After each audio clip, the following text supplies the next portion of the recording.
Good morning student. कहिए कैसे हैं। ऑब्जेक्टिव क्वेश्चन सॉल्व करने में बहुत मन लग रहा होगा। फटाफट सब क्वेश्चन तो बना लिए होंगे। ऑब्जेक्टिव क्वेश्चन एक एक मार्क्स का है, इसलिए जल्दीबाजी में टोटल क्वेश्चन नहीं बना देना है। 50 क्वेश्चन ही आपको सॉल्व करना है, हमेशा याद रखना है। आज जो आप वीडियो देखेंगे वो रहेगा मेरा शॉर्ट क्वेश्चन। शॉर्ट क्वेश्चन को आप किस प्रकार से सॉल्व करेंगे वो आप सीखने वाले हैं। तो एक भी क्वेश्चन को स्किप मत करना। तुम्हें सभी प्रॉब्लम को बनाना है, छोड़ना नहीं है।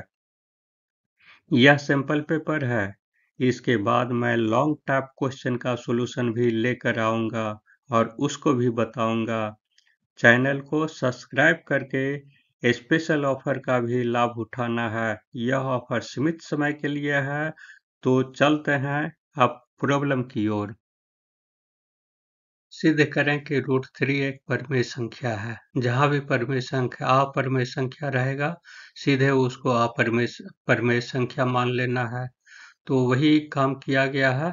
Let 2√3 be the rational number और देयरफॉर 2√3 रैशनल नंबर है, यानी कहने का मतलब है PYQ के फॉर्म में है। और जहाँ पर Q क्या है, डज नॉट इक्वल टू 0, और PQ क्या है, नेचुरल नंबर है। और PQ का HCF जो है सो हमेशा 1 आना चाहिए।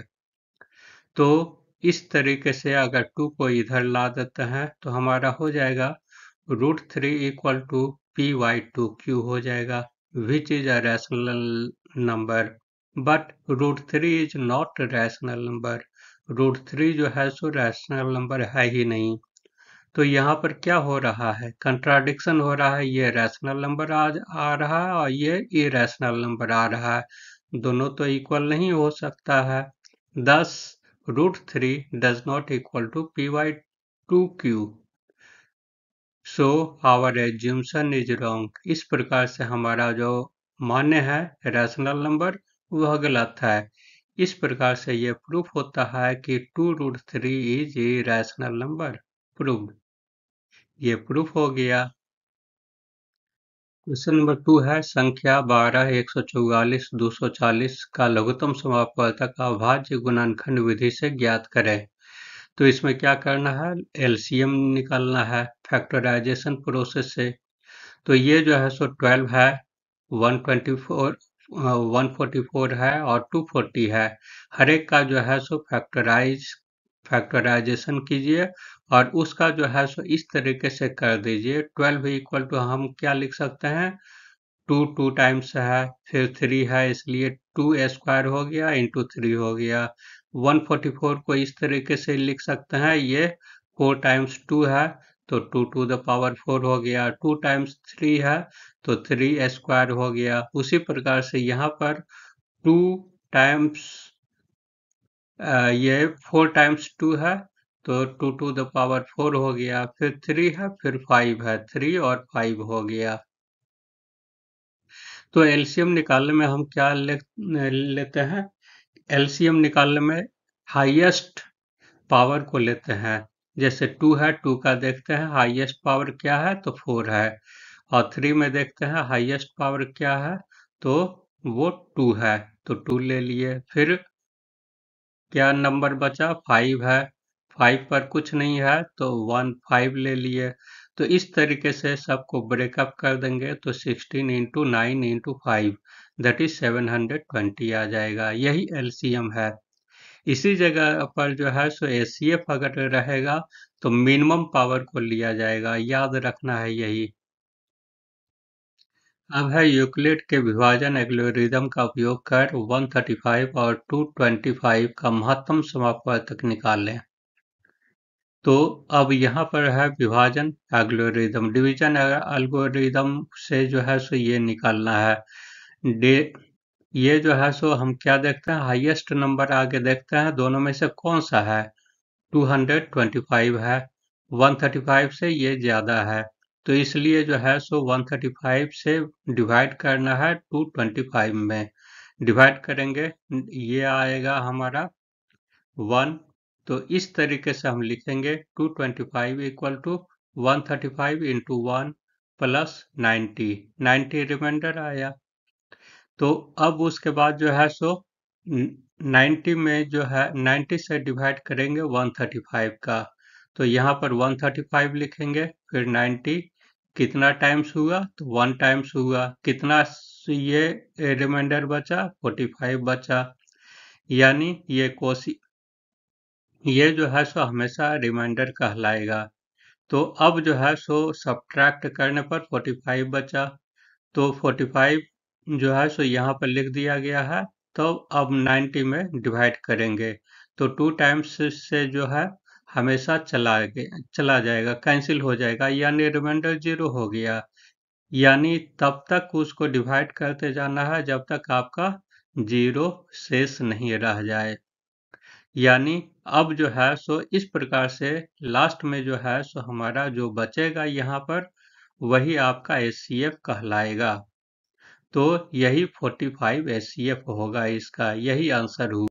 क्वेश्चन नंबर 4 है द्विघात बहुपद 6y² माइनस 3 माइनस 7y के शून्यकों को ज्ञात करें।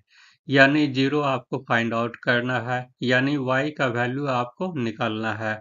इसलिए यहाँ पर गिवन एक्सप्रेशन हमारा क्या है, इसको ऑर्डर वाइज में करके ये सजा करके लिखना है। यानी 7y इसमें लास्ट में है, इसलिए 7y को बीच में कर देंगे और कांस्टेंट टर्म को हमेशा लास्ट में लिखते हैं। इस प्रकार से हमारा क्या हो जाएगा, 6y² माइनस 7y माइनस ये 3 इक्वल टू 0 हो जाएगा। इसी को जो है सो फैक्टराइज कर देंगे, फैक्टराइज करके जो है जो वैल्यू आएगा वही आपका आंसर होगा। तो इसमें फैक्टराइज करने का तरीका ये है कि ये कांस्टेंट टर्म हो गया, यानी x² का कोफिशिएंट, फिर यहाँ पर कांस्टेंट टर्म को मल्टीप्लाई कर देंगे और फिर उसको फैक्टराइज करके b का वैल्यू हम निकालेंगे। यानी इस तरीके से जो है सो हम इसको फैक्टराइज करेंगे तो हमारा 2 वैल्यू आएगा, 3y² और माइनस 1y²। यही आपका आंसर होगा। क्वेश्चन नंबर 5 है यदि px equal to x² minus 18x plus 81 तथा qx equal to x minus 9 हो तो pxy qx का घात ज्ञात कीजिए। केवल घात करना है, डिवाइड नहीं करना है।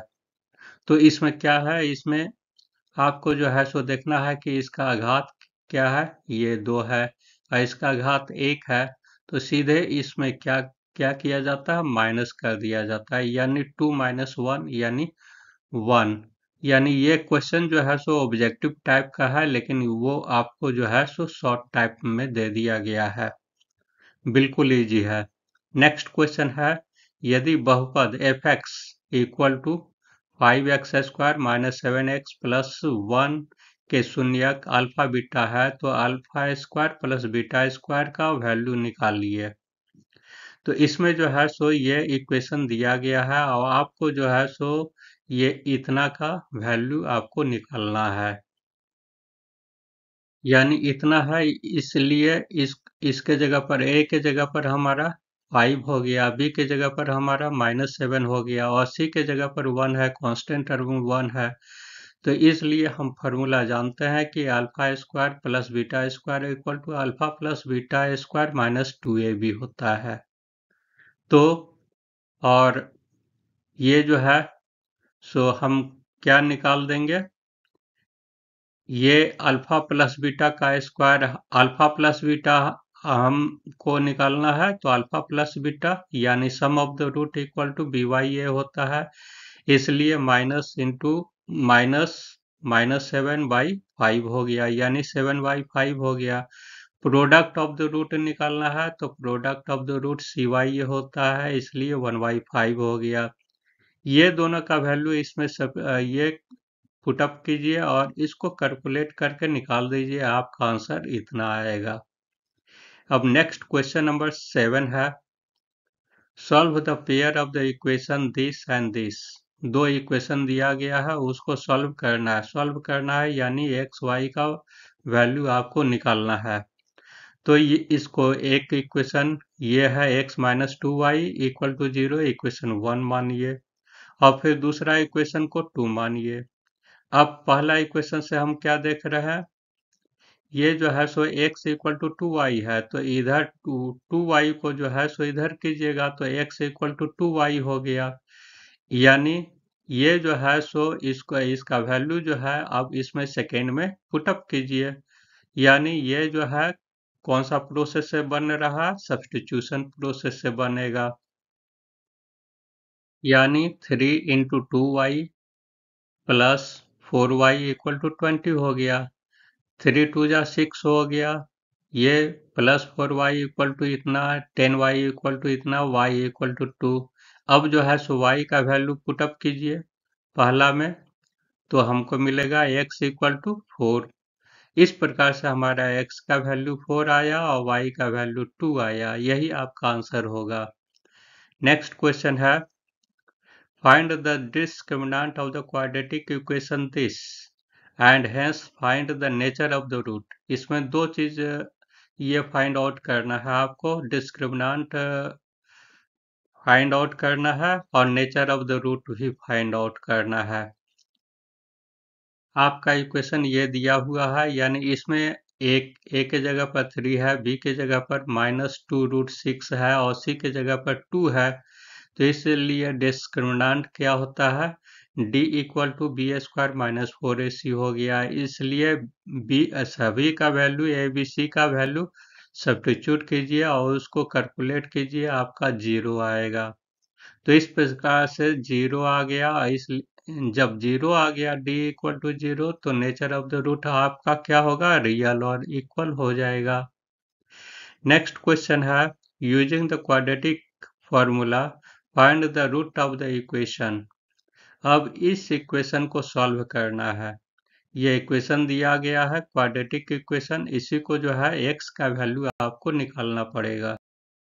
यानी ये इक्वेशन हो गया, यहाँ पर a के जगह पर 1 हो गया, b के जगह पर 7 और c के जगह पर -60 हो गया। केवल 60 नहीं करना है, जल्दबाजी में स्टूडेंट कर देते हैं यहाँ पर 60, तो आपका आंसर रॉन्ग हो जाएगा।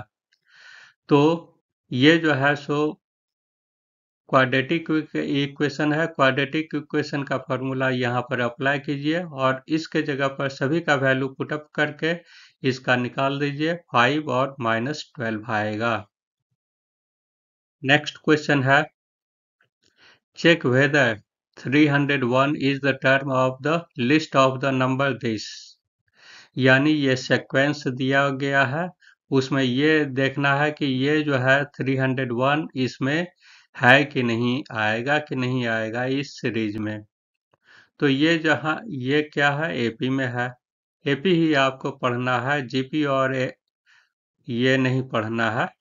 तो एपी अर्थमेटिक प्रोग्रेशन ही पढ़ना है। इसलिए हेयर गिवन एपी इज 5, 11, 17 और 27 एंड सो ऑन।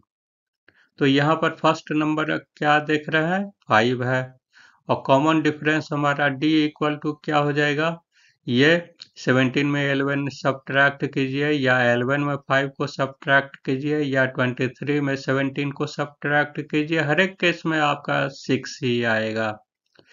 तो लास्ट टर्म का फॉर्मूला ये होता है, लास्ट टर्म दिया हुआ 301 होना चाहिए। तो टेस्टिंग इसी तरह से करेंगे, 301 equal to 5 plus n-1 into 6 हो गया। अब जो है सो इसको कैलकुलेट करेंगे तो हमारा क्या हो जाएगा, ये 302/6 n इक्वल टू 3/2/6 हो गया। यानी ये जो है सो कंप्लीट नंबर में नहीं है, नेचुरल नंबर में है ही नहीं, तो इसलिए इसका कोई भी पद नहीं है। तो आपको लिख देना है, thus 301 is not the term of the given sequence. This is your answer. Question number 11, किसी भी समानांतर श्रेणी का 17वां पद उसके 10वें पद से ये 14 अधिक है, तो इसका सर्वांतर क्या है। इसमें जो है सो कॉमन डिफरेंस निकालना है। तो मान लीजिए ए जो है सो फर्स्ट नंबर है और डी जो है सो कॉमन डिफरेंस है गिवन एपी का। तो इस तरीके से हम जान रहे हैं कि 17 अकॉर्डिंग टू क्वेश्चन आपको है A17 इक्वल टू क्या हो जाएगा, A10 प्लस 14 हो गया। यानी an का ये फॉर्मूला हम जानते हैं, लास्ट टर्म का फॉर्मूला ये होता है, इसलिए जो है सो इस पर सब्स्टिट्यूट कीजिए। तो A17 का हो जाएगा A प्लस 16D, यानी n-1 हो गया, इसमें 16 आ गया। उसी प्रकार से यहाँ पर A प्लस 9D प्लस 14 हो गया, इसी को कैलकुलेट कीजिएगा, D इक्वल टू 2 हो गया, इसलिए रिक्वायर्ड डिफरेंसेस हमारा क्या होगा, 2 आएगा। तो कॉमन डिफरेंस जो है सो 2 हुआ, यही आंसर हुआ।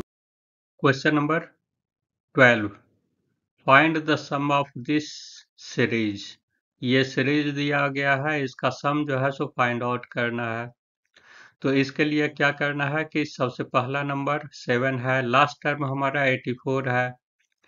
कॉमन डिफरेंस हमारा क्या हो जाएगा, दोनों को सब्ट्रैक्ट कीजिए, माइनस ये 10 whole number 1/2 minus 7 equal to हमारा हो जाएगा 7/2।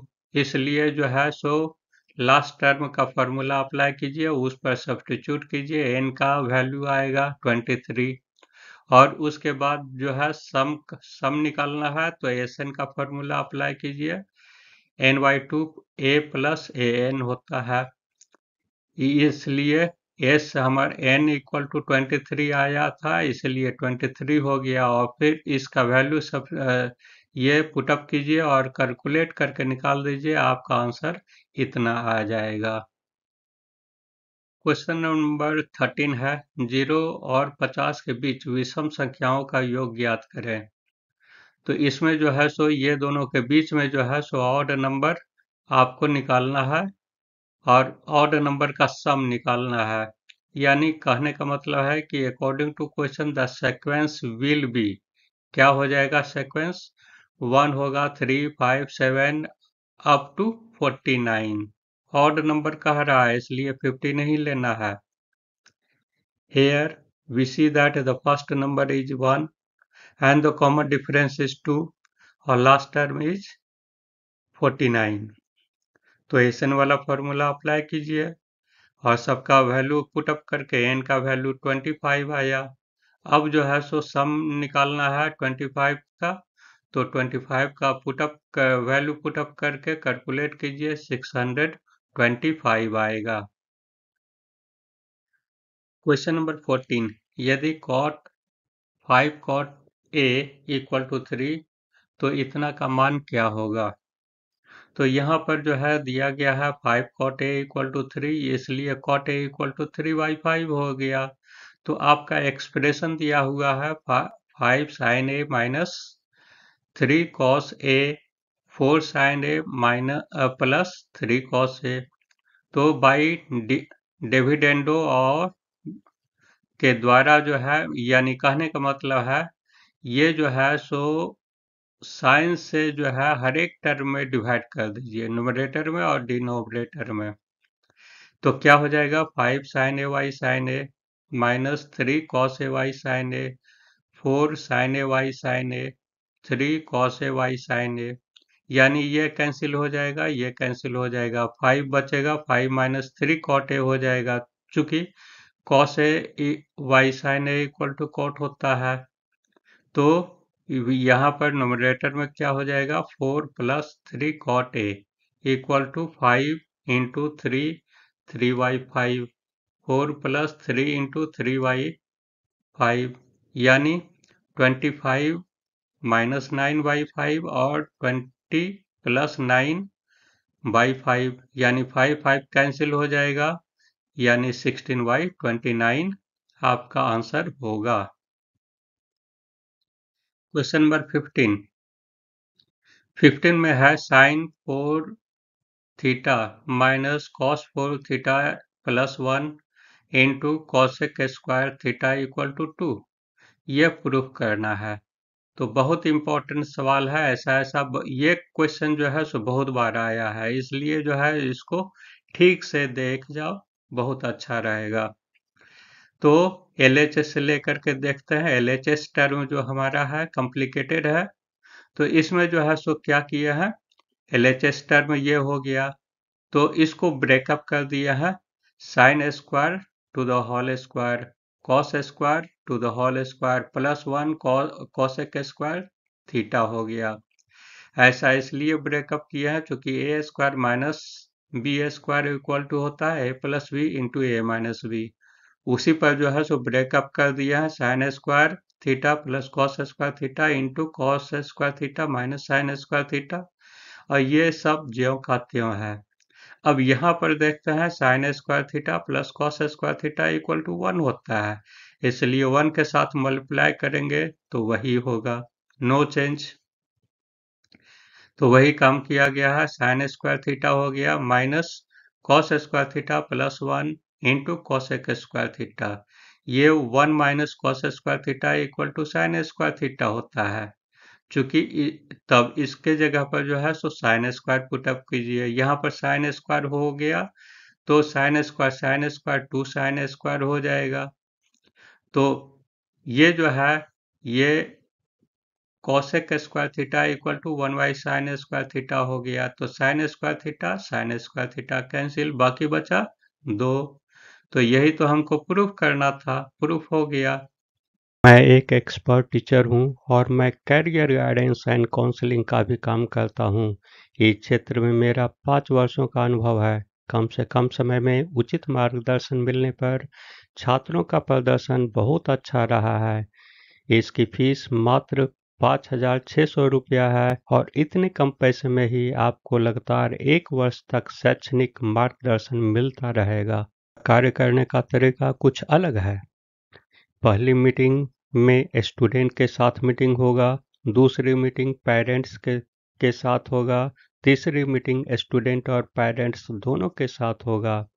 हर एक मीटिंग 40 से 50 मिनट तक चलेगा और इसके बाद हर एक महीने 2 या 1 बार स्टूडेंट के साथ फेस टू फेस फीडबैक लिया जाएगा और स्टूडेंट को एजुकेशनल रिमेडियल ट्रीटमेंट द्वारा उचित रास्ते पर लाने का प्रयास किया जाएगा।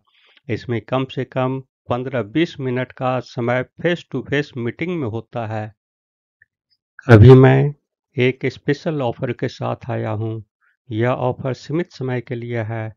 ऑफर यह कि यह सेवा 100% मुफ्त, यानी आपको 5,600 रुपया नहीं देना है, लेकिन आपको इसके लिए इस वीडियो को देखने के बाद सब्सक्राइब करना होगा और लगातार up to date educational content को फॉलो करना पड़ेगा।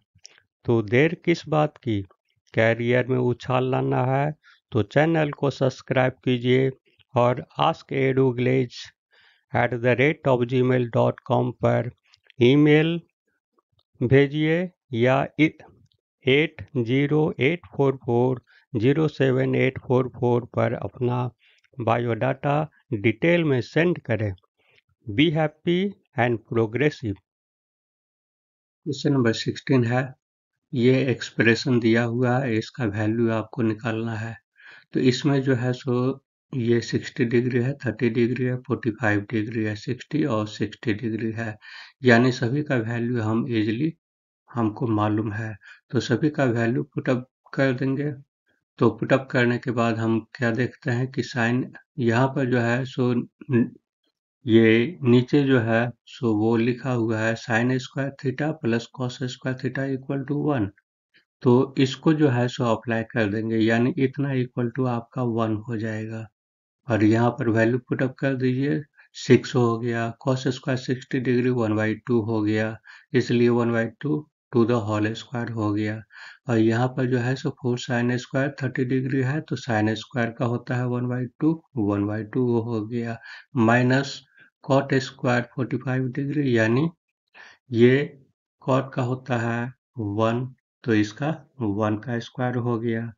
तो सभी को जो है सो ये 1/2 का होल स्क्वायर 1/4 हो जाएगा, यानी 6/4 हो गया और यहाँ पर 4/4 हो गया, फिर -1 हो गया और उसके बाद जो है सो ये एलसीएम ले लिया गया है 6 4 -4 ये बाई 4, यानी ये इसको सब्ट्रैक्ट करेंगे, ये कैंसिल हो जाएगा, 6y4 यानी 3y2 आपका आंसर होगा।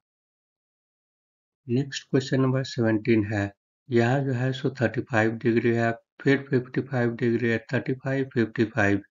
तो ऐसा क्वेश्चन जब रहेगा तो हम उसको 90 डिग्री वाला में कन्वर्ट कर देंगे। तो 90 डिग्री में कन्वर्ट कर देंगे यानी क्या होगा ये एक एंगल को हम रहने देंगे और दूसरे एंगल को 90 डिग्री माइनस थीटा में बदल देंगे। यानी ये यहाँ पर 35 है, 35 को रहने दिया है, यानी साइन 35 ज्यों का त्यों लिखा गया। फिर कॉस 55 को हम क्या किए हैं, ये कॉस 90 डिग्री माइनस 35 में बदल देंगे। और उसके बाद जो है सो ये cos 35 हो गया ज्यों का त्यों। और फिर ये sin 55 में जो है सो इसको चेंज कर दिया है 90 डिग्री माइनस थीटा में। तो अब चूंकि जो है सो cos 90 degree minus theta sin theta होता है और sin 90 degree minus theta equal to cos theta होता है, तो वही काम किया गया है। तो sin 35 degree into sine 35 degree plus cos 35 degree into cos 35 degree, ये हो गया साइन स्क्वायर 35 डिग्री और प्लस cos स्क्वायर 35 डिग्री। चूंकि sine square theta plus cos square theta equal to 1 होता है, इसलिए इसका 1 हो जाएगा, यही आपका आंसर हो। क्वेश्चन नंबर 18 है। Find the area of the triangle whose vertices are this and this. यानी एक ट्रायंगल है, उसका वर्टेक्स का कोऑर्डिनेट दिया गया है, तो आपको एरिया ऑफ द ट्रायंगल निकालना है। एरिया ऑफ द ट्रायंगल का जो ये होता है, फॉर्मूला होता है, उसको अप्लाई कर देंगे। लिखना है यही, area of triangle equal to 1/2 into x1 और ब्रैकेट में y2 minus y3 plus x2 y3 minus y1 plus x3 into y1 minus y2, ये होता है, यानी ये हो गया 1 2 3 1 2 3 1 और फिर उसके बाद 3 1 2, यानी वो क्लॉकवाइज में रोटेट जाता है। केवल ये नंबरिंग को याद रखना है आपको। और यहाँ पर जो है सो 1/2 है, तो 1/2 हो गया। सभी का जो है सो वैल्यू जो है सो हम सब्स्टिट्यूट कर दिए हैं और उसके बाद सॉल्व कर दिए हैं। तो ऐसा जो है सो हमारा आ गया 183/2 स्क्वायर यूनिट हो गया। तो इतना जो है यही आपका आंसर होगा। अब दे अब देखना है कि कहीं-कहीं पर कोलिनियर ये प्रूफ करने के लिए दे देता है कि ये 3 पॉइंट है, तीनों पॉइंट को ये प्रूफ कीजिए कि कोलिनियर है। तो वैसा केस में भी जो है सो आपको एरिया निकालना पड़ेगा, लेकिन उस केस में आपका आंसर क्या होगा कि वो ज़ीरो एरिया आ जाएगा। जब एरिया ज़ीरो आ जाएगा तो वो एक रेखीय होगा यानी कोलिनियर होगा। क्वेश्चन नंबर 19 है। Find the ratio in which x-axis divides the line segment joining the point this and this। यानी ए और बी एक लाइन है, पी पॉइंट जो है वो जो है सो ये M1 और M2 में डिवाइड कर रहा है। तो इसमें क्या करना है कि सेक्शन फार्मूला अप्लाई कर देना है। सेक्शन फार्मूला इसमें जो है सो इसका पी का पॉइंट यहाँ पर क्या हो जाएगा, x हो गया और 0 हो गया। यानी आपको जो है सो y का कोऑर्डिनेट आपको मालूम करना है। y का कोऑर्डिनेट क्या होता है, m1 y2 हो गया plus m2 y2 divided by m1 plus m2 हो गया। तो वही वही काम किया गया है, यानी y इक्वल टू 0 0 लिया है। चूंकि y इक्वल टू 0, चूंकि वो x एक्सिस पर है इसलिए लिया गया है। और यहाँ पर जो है सो ये m1 हो गया इंटू -4 प्लस m2 इंटू -6 हो गया divided by m1 plus m2 हो गया। इसी को सॉल्व करेंगे तो दोनों का ratio m1 by m2 equal to -3/2 आएगा। तो यही आपका आंसर होगा। क्वेश्चन नंबर 20 है, find the value of x in which the distance between point this and this is 8 unit. आपको जो है सो ये जो है 2 पॉइंट दिया गया है, 2 पॉइंट के बीच का डिस्टेंस जो है सो 8 है, 8 यूनिट है। तो इसका जो है सो x का वैल्यू हमको निकालना है। तो वो डिस्टेंस फार्मूला अप्लाई हो जाएगा, पी क्यू यानी P Q equal to root over x1 into x2 to the whole square plus y1 plus y2 to the whole square हो गया।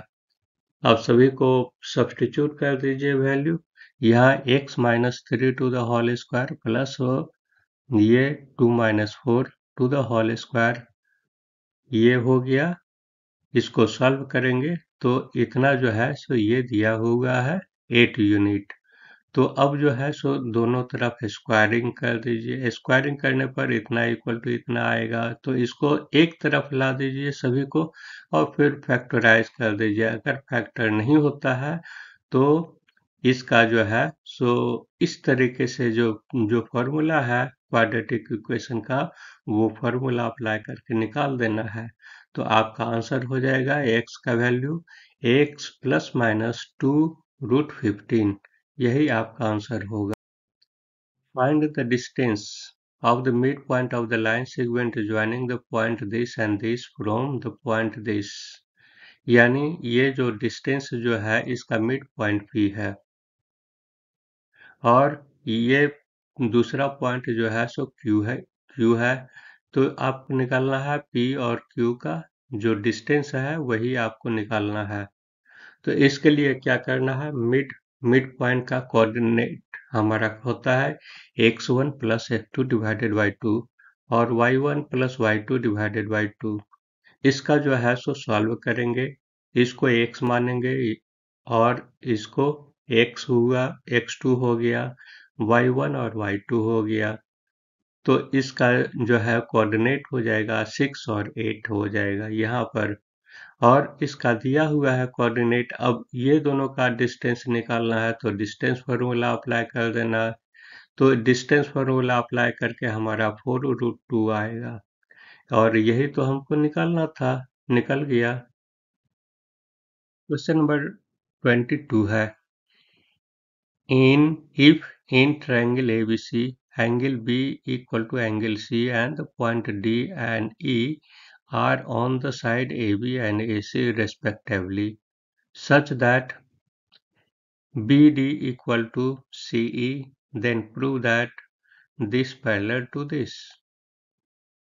यानी क्या है, ये ABC एक ट्रायंगल है जिसमें ये जो है सो AB पर D पॉइंट है और AC पर जो है सो E पॉइंट है।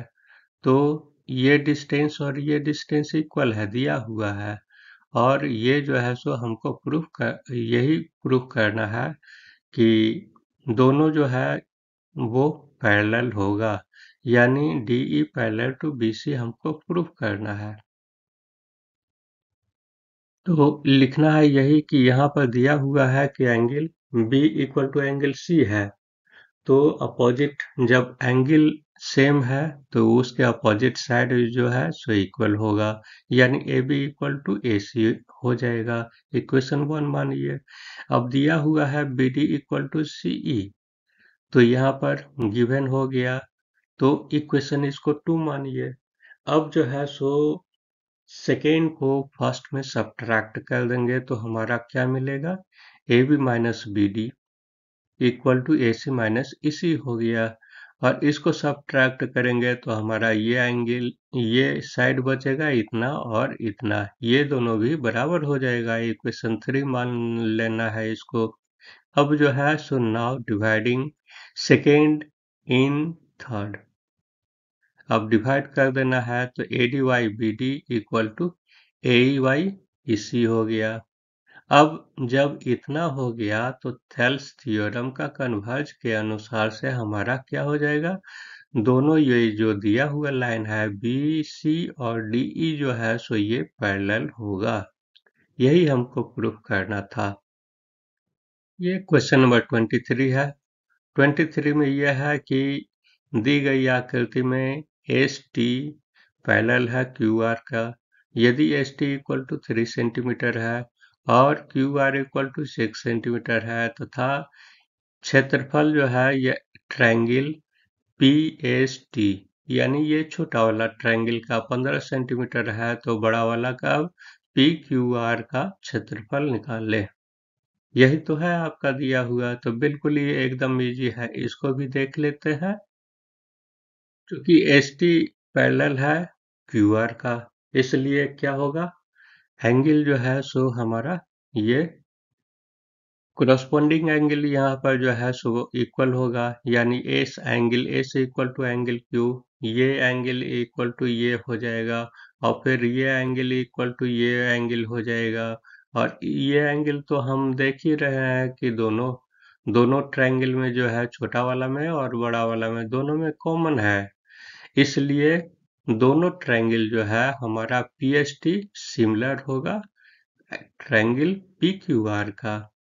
जब एंगल सिमिलर हो गया तो हमारा क्या होता है, ये ए, एक का एरिया और दूसरे का एरिया लेंगे तो साइड का स्क्वायर का रेशियो में आएगा, यानी आपको लिखना है area of triangle P S T divided by area of triangle P Q R equal to S T square by Q R square. मान लिया जाए कि एरिया एरिया जो है सो इसका पी क्यू आर का बड़ा वाला का एरिया एक्स है, तो इसलिए जो है सो 15 y x हो गया और इधर 3 y 6 का टू द होल स्क्वायर हो गया, यानी इसको कट करेंगे तो 1/2 आएगा, 1/2 का स्क्वायर 1/4 हो जाएगा, इसलिए x इक्वल टू हमारा 60 हुआ। इसलिए यहाँ पर लिखना है hence the area of the triangle P Q are is 60 centimetre square. अब जो है सो क्वेश्चन नंबर 24 एकदम बिल्कुल जो है सो यहाँ पर टोटल क्वेश्चन जो है सो दो दो नंबर का है दिया हुआ, इसलिए जो 30 क्वेश्चन आप रहेगा इसको जो है सो तीसों का तीसों नहीं बना देना है, जितना दिया हुआ है इंस्ट्रक्शन में उसी अनुसार से बनाना है। तो आपको जो है सो यहाँ क्वेश्चन को देखते हैं।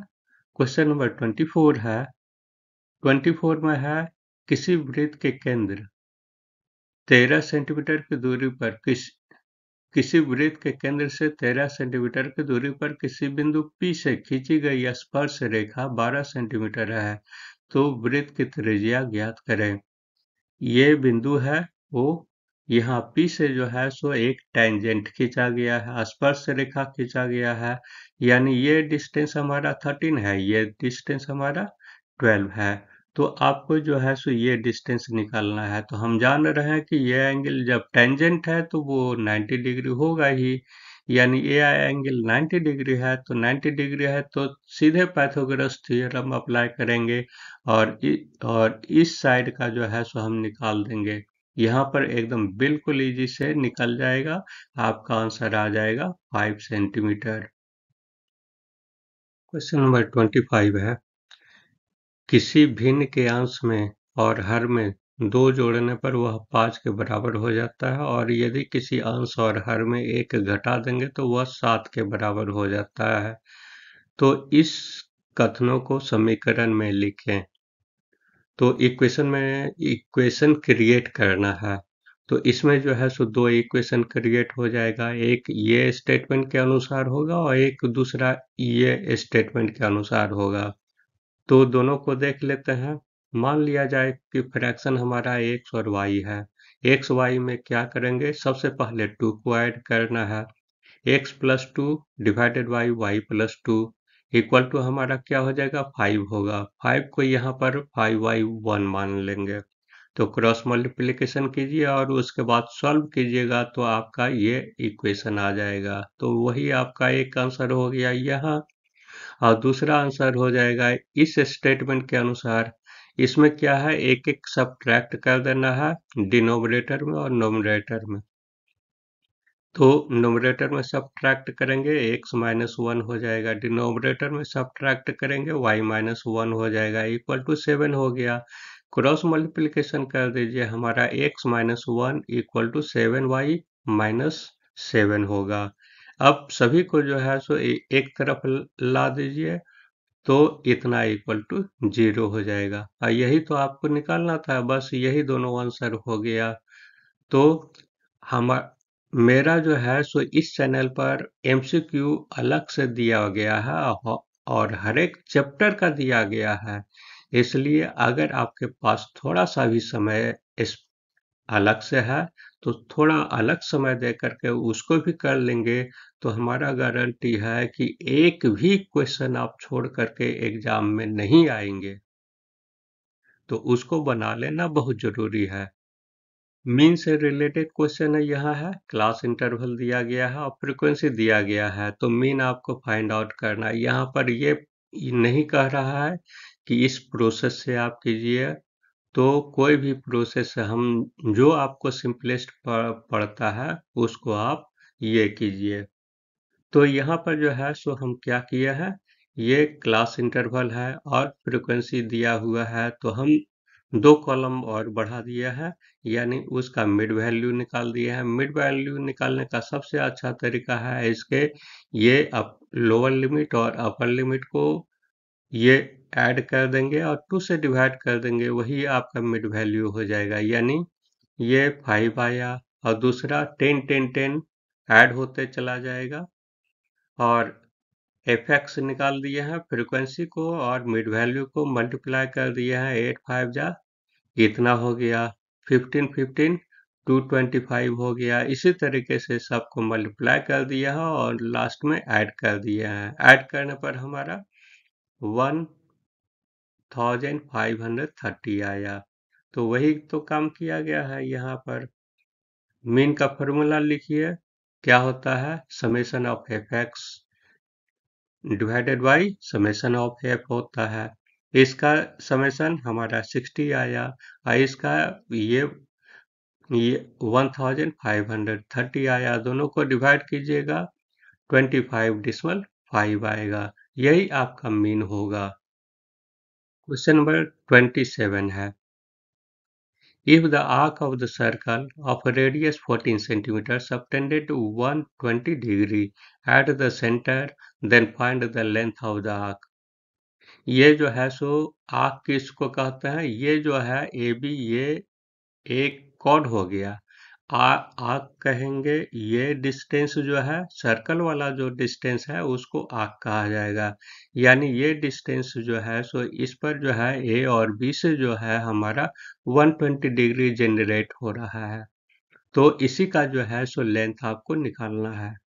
तो इसमें जो है सो ये जब यहाँ पर आपको लिखना पड़ेगा, here given the radius 14 centimetre दिया हुआ है और angle at the centre, centre पर एंगल 120 पड़ रहा है, तो सीधे आप ये अथी कीजिए, आर का फार्मूला क्या होता है, 2 pi r theta divided by 360 degree, और हर एक का वैल्यू सब्स्टिट्यूट कर दीजिए और उसको सॉल्व कर दीजिएगा, 29.33 सेंटीमीटर होगा। हमेशा ध्यान रखना है कि यूनिट जब है दिया हुआ है यूनिट, तो यूनिट को लिखना ही पड़ेगा, भूलना नहीं है, नहीं तो नंबर कट जाएगा। If the height of the right circular cylinder is twice the radius of its base and its curved surface area is this centimeter square, find the area of its base। यहाँ पर जो है सो ये right circular cylinder है, तो इसमें जो है सो मान लिया जाए रेडियस r है दिया हुआ, तो इसका हाइट हमारा क्वेश्चन के अनुसार से 2r हो गया। तो हम सीधे सरफेस कर्व्ड सरफेस एरिया का हम अब फॉर्मूला अप्लाई कर देंगे, 2 पाई आर एच, यानी ये हमारा क्वेश्चन में 616 दिया हुआ है और 2 पाई आर एच हो गया, तो इसलिए आर स्क्वायर इक्वल टू हमारा क्या हो जाएगा, 7 इंटू 7, आर इक्वल टू 7 हो गया, इसलिए required radius is 7 centimetre. This is the answer of the question. ये if the 3 coins are tossed simultaneously, then find the possibility of getting the same outcome in all three coins। ये जो है सो तीनों सिक्का को एक साथ उछाला जाता है और उसका एक ही परिणाम आने की प्रायिकता क्या है।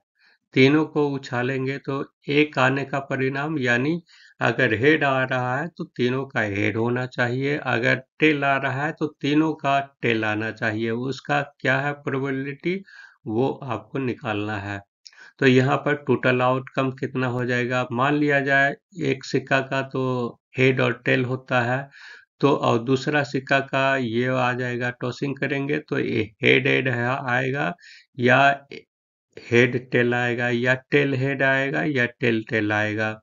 तो इसको जो है टोटल आउटकम निकालने के लिए सीधे मल्टीप्लाई कर दीजिए। मल्टीप्लाई करने पर हमारा क्या हो जाएगा, ये इतना आ जाएगा, यानी हो गया 1 2 3 4 5 6 7 8 आ गया।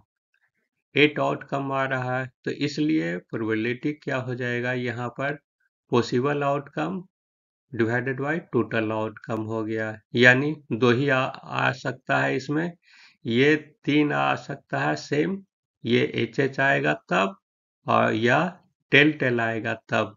दो ही पॉसिबिलिटी है, तो इसलिए 2 आया, और टोटल का 8 हुआ, तो इसलिए 2/8 हो गया। यानी इसको कट कीजिएगा, 1/4 आएगा आंसर। यही आपका आंसर हुआ। क्वेश्चन नंबर 30 है, यदि दो पासों को एक साथ फेंकने पर दोनों पर आने वाले अंकों का अंतर 3 आने की प्रायिकता निकालें। यानी दो बार दो पासा जो है सो फेंका जाता है और दोनों को जो है सो अंतर आने पर 3 का अंतर आना चाहिए। तो total possibility on throwing 2 dice, यानी 6 फेसेस होता है, एक का 6 हो गया, दूसरा का 6 हो गया, यानी पॉसिबिलिटी इसमें टोटल क्या है, 36 है। इसलिए यहाँ पर क्या कह रहा है कि डिफरेंसेस जो है सो दोनों का ये 3 आना चाहिए। 3 कब आएगा, एक का 1 आएगा, दूसरा का 4 आएगा।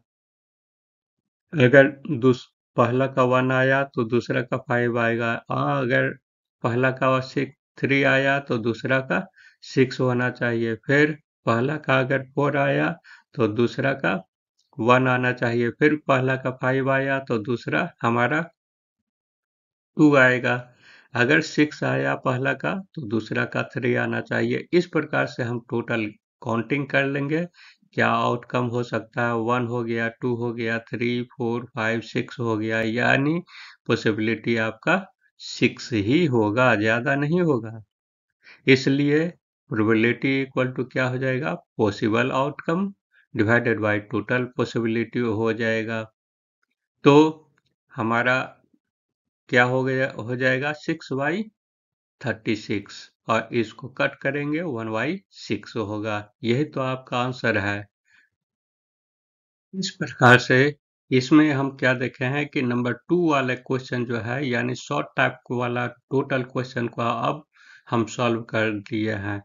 फिर हम मिलेंगे अगले वीडियो में लॉन्ग टाइप क्वेश्चन के साथ।